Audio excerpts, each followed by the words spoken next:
2019 में एक बेहतरीन सम पूछा गया है, वो भी एपी का है। ठीक है, कह रहा है कि sum of the first 3 terms of AP is equal to 42।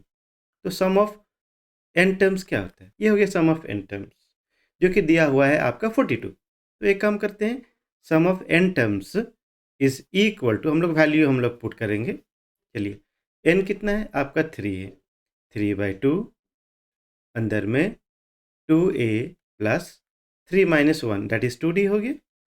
ठीक, इज इक्वल टू योर 42। ये हो गया। अच्छा, सॉल्व करने का तरीका देखिए कितना मज़ेदार है। 3/2, यहीं यहीं पे हम लोग 2 कॉमन ले लेंगे, तो हो गया आपका a प्लस डी हो गया यहाँ पे, इज इक्वल टू 42।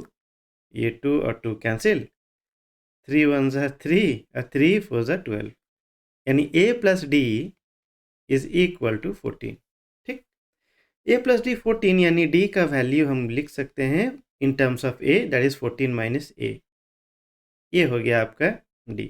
ठीक, अब क्या दिया हुआ है? मेरा सेकेंड वैल्यू, जो कि डेटा जिसको बोलते हैं, वो कह रहा है कि now product of the first and the third term is equal to your 52।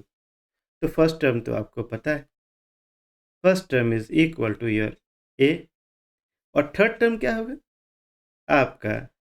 Third term होगा वही a plus n minus 1 into d, a plus n minus 1 that is 2d हो गया। ये हो गया थर्ड टर्म।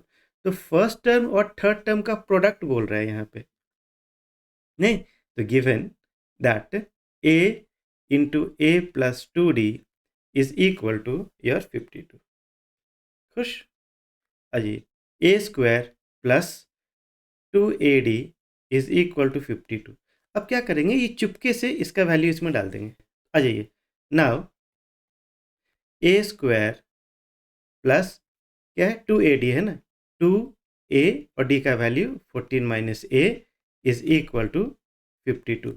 यही वाला इक्वेशन हम लोग यहाँ पे ले आए। आइए सॉल्व करते हैं।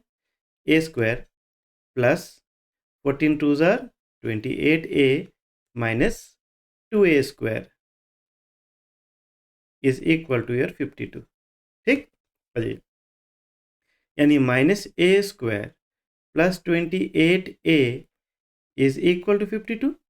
ठीक, अब बाकी जो भी हमारा लेफ्ट हैंड साइड में है उसको राइट हैंड साइड करेंगे, ताकि हमारा a स्क्वायर वाला जो वैल्यू है वो पॉजिटिव आ जाए। हमें मिलेगा कितना? हमें मिलेगा, यहाँ देख लीजिए, हमें मिलेगा a square minus 28a plus 52 is equal to 0। अब तो आप जानते हैं इसको हम फैक्टराइज करेंगे बाय मिड टर्म फैक्टर से। तो 52 का अगर फैक्टर निकालिएगा तो क्या निकलेगा? निकलेगा 13 टाइम्स 2 टाइम्स 2, ये यानी 13 2 ज़ा 26, 26 और 2 28 आ गया। यानी a square minus 26a minus 2a plus 52 is equal to 0। Common लेंगे a minus 26 minus 2 a minus 26 will be equal to 0, यानी a minus 26 into a minus 2 will be equal to 0। ठीक, अब जब भी प्रोडक्ट ऑफ टू नंबर्स 0 होता है तो in that case either of them is equal to 0, है ना जी? तो a minus 26 is equal to, अगर 0 तो a will be equal to your 26। तो a 26, तो d कितना था? d हमारा यहाँ है 14 माइनस a, तो your d will be equal to 14 minus 26 is equal to कितना? Is equal to minus 12। अजी, अगर a minus 2 is equal to 0 then a will be equal to 2, और आपका d कितना होगा? d का वैल्यू फिर से वही 14 माइनस 2, तो d will be equal to 12। ठीक है, I hope you have learned something, definitely learned something, and if you have really learned something, do like, subscribe and share it among your friends. Thank you so much for learning.